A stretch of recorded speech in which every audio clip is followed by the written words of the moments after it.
Today's book review is The Art of Money Getting by P.T. Barnum. P.T. Barnum was born in 1810 and lived until 1891. He was most known for being a showman.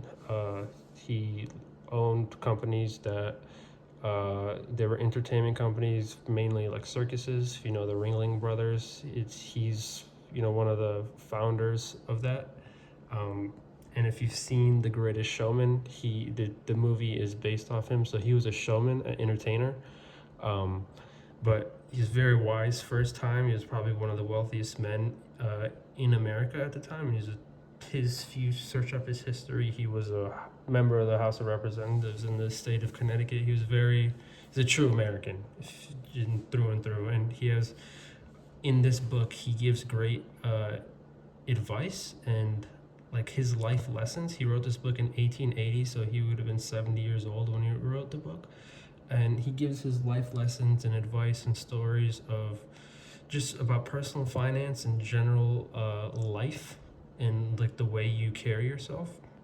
And this book is it's very short. It's 109 pages, and I'll show you some of the pages. Like these pages are extremely easy to read. Like look at how small the font is. There's some pages that are blank, like when a chapter ends, some of the pages are even blank. So it's a very easy read, but it's filled with such great quotes and analogies. So I'll go through a couple of them.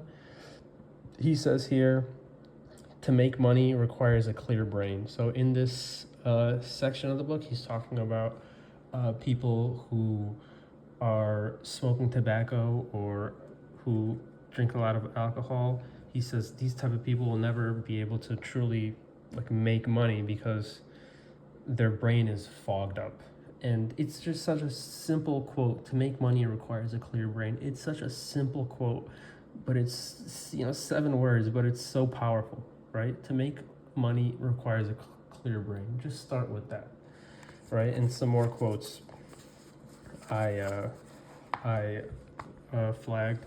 This section of the book was talking about avoiding debt, and he goes, the creditor goes to bed at night and wakes up in the morning better off than when he retired to bed, because his interest has increased during the night, but you grow poor while you are sleeping, for the interest is accumulating against you. So he's saying he's just saying you can make money in your sleep if you're the lender, and if you're the borrower, you're paying money in your sleep. And it goes to show how important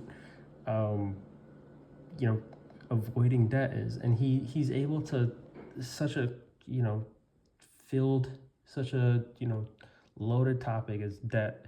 He's able to clearly and precisely articulate it with a little paragraph of you go to sleep, one man is making money in their sleep and one man is owing money in their sleep. And he does this throughout the book. It's just incredible how precise and straight to the point he is. Another one, a very controversial topic in today's day, if you think about it. So he's talking to a man here, and this goes over income equality, income equity, wealth equity, if you want to call it that. So he's talking to a man, and the man goes to him, I have discovered there's enough money in the world for all of us. If it was equally divided, this must be done, and we should all be happy together.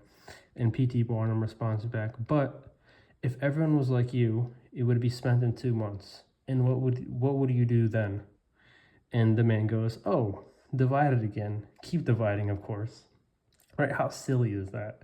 And there's college courses about income inequality, and he just debunks the argument of income equity and redistribution of wealth. He debunks the argument of it in 2 little paragraphs.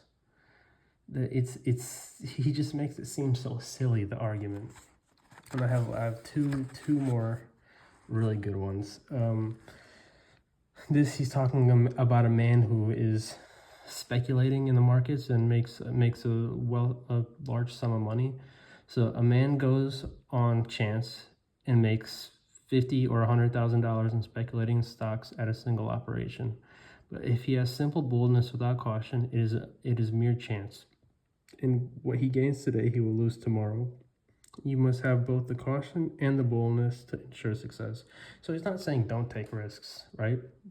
He's saying you want to be bold, but you must go at it with caution. Any Joe Schmo can go gamble $50,000 in the stock market, and all of a sudden they make money and they think they're a genius. But in his analogy here, they just did it with boldness. They didn't do it with caution. And so the next sentence is, it is a mere chance, and what he gains today, he will lose tomorrow. So the man who gambled $50,000 in the stock market, turned it to $100,000, can just as easily lose it tomorrow, right? So you must have caution when you're to ensure success, is what he's saying. Here's just such a great, just a great little half a page where he just makes such a complex topic so succinct.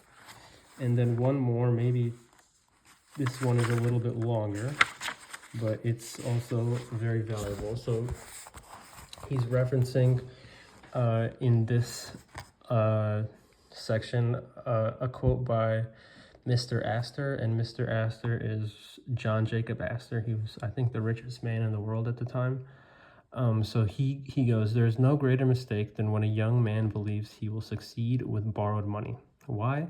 Because every man's experience coincides with that of Mr. Astor, who said it was more difficult for him to accumulate his first $1,000 than all the succeeding millions that made up his colossal fortune.